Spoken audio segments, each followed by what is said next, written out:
দু সপ্তাহ বাকি কুরবানি ঈদের। এরই মধ্যে বিভিন্ন স্থানে জমতে শুরু করেছে সাপ্তাহিক পশুর হাট। এই মুহূর্তে মেহেরপুরের বামন্দি হাটে আছেন সহকর্মী রাশেদুজ্জামান। সবশেষ পরিস্থিতি জানতে যুক্ত হচ্ছি তার সঙ্গে। রাশেদ, এখন পর্যন্ত কি হাট আসলে জমে উঠেছে কিনা এটি একটু জানাবেন, এবং হাটে কোন আকৃতির গরু বেশি দেখছেন, এবং এইবার বিশেষ করে গরুগুলোর দাম সম্পর্কে ক্রেতারা কি বলছেন এবং বিক্রেতারা কি সন্তুষ্ট কিনা?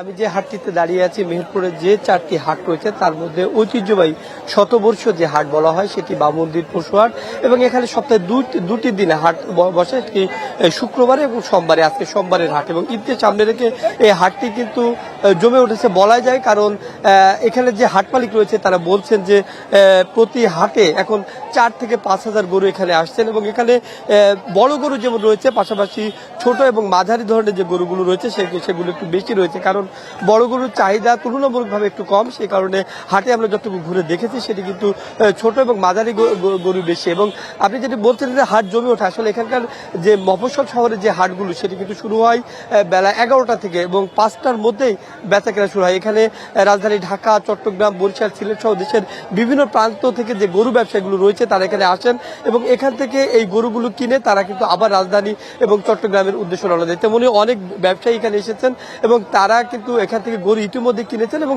সেই গরুগুলো কিন্তু ট্রাকে নেওয়ার ব্যবস্থা করছেন। তার সন্ধ্যার পরেই তারা এখান থেকে রওনা দেবেন। এবং আমি বেশ কিছু ক্রেতা রয়েছে, যারা কোরবানির ক্রেতা রয়েছে, তারা এখানে এসেছিলেন, তাদের সাথে আমার কথা হয়েছে। তারা বলছেন যে এবারকার যে গরুর যে দাম সেটা খুব একটা বেশিও না, খুব একটু কমও না, অনেকে বলছে নাগালের মধ্যে। অর্থাৎ এখানে সব ধরনের গরু পাওয়া যাচ্ছে, এবং যে দামটা যে খুব চড়া সেটি কিন্তু ক্রেতারা এখন পর্যন্ত বলেনি। তবে এখানকার যে সবচাইতে বেশি বড় গরুগুলো নিয়ে কিন্তু একটু শঙ্কা প্রকাশ করছে যারা খামারি রয়েছেন।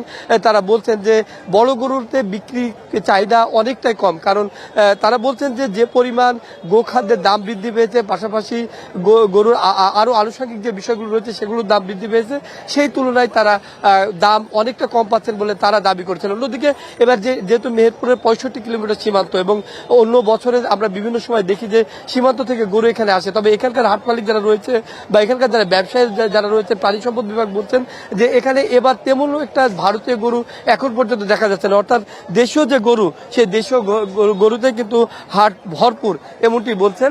আর আরেকটি বিষয় দেখেছি যে প্রাণী সম্পদের পক্ষ থেকে এখানে কিন্তু একটি মেডিকেল টিম বসানো হয়েছে, যারা অসুস্থ পশু দেখলে এখানে এসে চিকিৎসা দিচ্ছেন। এবং তারা একটু বলছেন যে খুব বড় গরু যেগুলো রয়েছে ব্যবসায়ীরা তারা যাতে একটু ঠান্ডা স্থানে রাখে, এবং নেওয়ার সময় যাতে ঠান্ডা বা কোনো কিছু বিছাই দিয়ে তাদেরকে নিয়ে যায়। তো এই ছিল এখানকার হাটের সর্বশেষ পরিস্থিতি। ফারদিন, ধন্যবাদ রাশেদ আপনাকে।